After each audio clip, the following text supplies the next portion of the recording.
Welcome back to Dad's Backyard Blueprint. Today we are staining this fence. We got our paint cup, our brush, and our paint pan for the roller, and a disposable liner. I highly recommend using a disposable liner. You can just peel it out and toss it after you're done. Don't have to dirty this up. Clean it so much after use. Today we're going to be using a waterproof stain. It's not a big color difference, as I like to preserve this color as much as possible, but I would like to waterproof it. A lot of fences, if they're right next to lawns, they get a lot of hit by a lot of water by the sprinklers. So to preserve its integrity, its quality over time, and especially the color, because oftentimes you drive by a fence that has been up for a little while, right next to sprinklers, you see this kind of round discoloration toward the bottom of it. So we want to avoid that at all time. We're getting that a little bit here. So to prevent that from further discoloring and the rest of it from sun damage, we are going to seal it up. What we will be using today is Thompson's Water Seal weatherproofing stain. Waterproofing stain, transparent, harvest gold color. I think it's going to match this pretty well. But just in case, if you're not sure if it's going to match very well, first of all, I wouldn't get this big of a can, but I would start on the backside where only you're going to see. So if you make any mistakes or you don't like the color, you can always stop and go try out another color. So I've shaken this up a bit. I wanted to do that because I've had this particular can for a couple years now. We're gonna kind of see if it's still good. Also, after I pour some in the paint cup, I'm gonna be just doing a little test on the back of the fence, just to make sure that the stain's still good. I'm gonna flood my paint cup with this waterproofing sealer here, because if I spill it, it's going to be a lot down the drain.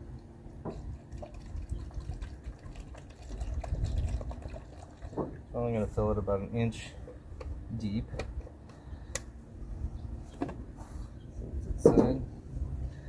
And like I said, I'm going to test this out on the back real quick,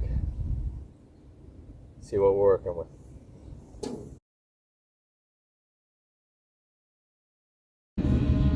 So it looks pretty good. But what I would recommend to see the true color is to wait for it to dry and absorb, and then you'll actually see the real color that it turns out. So as we get started here, I'll let you know why we're using a brush first and not just a roller. And there's a lot of real estate here. It's a long fence, and it's going to take some time. But just like if you're painting inside or any like residential areas or buildings, you're going to want to cut in first. And that means getting the spots where the roller is not going to be able to hit. So we're going to do that first, so that we can go around afterward with the roller and roll it out real quick. Now this stuff is going to want to drip quite a bit, so make sure we get the drips. Generally, we want to go with the grain of the wood. The grain of the wood. So it's going up and down, go up and down, spread it out nice and even.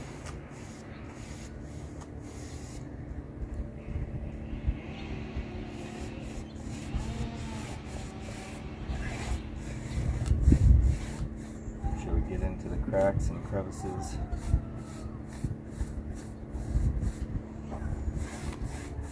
Along the edges here, where the roller's not really going to hit, or it won't completely hit it. Also, since I have a horizontal fence here, I'm going to want to get in between the slats, since I have a little bit of spacing.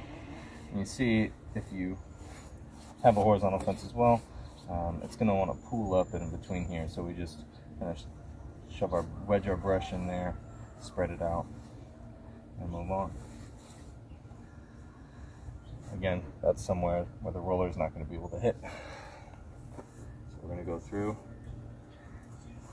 all these.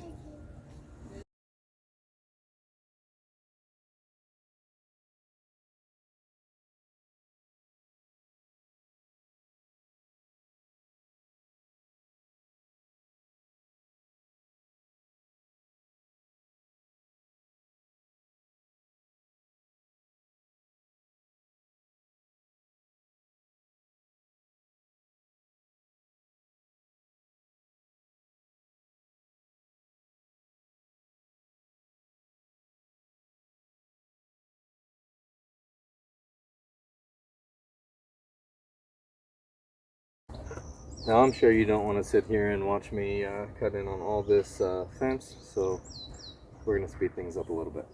All right, so what I ended up doing was rolling out and feathering out the entire thing, the entire face.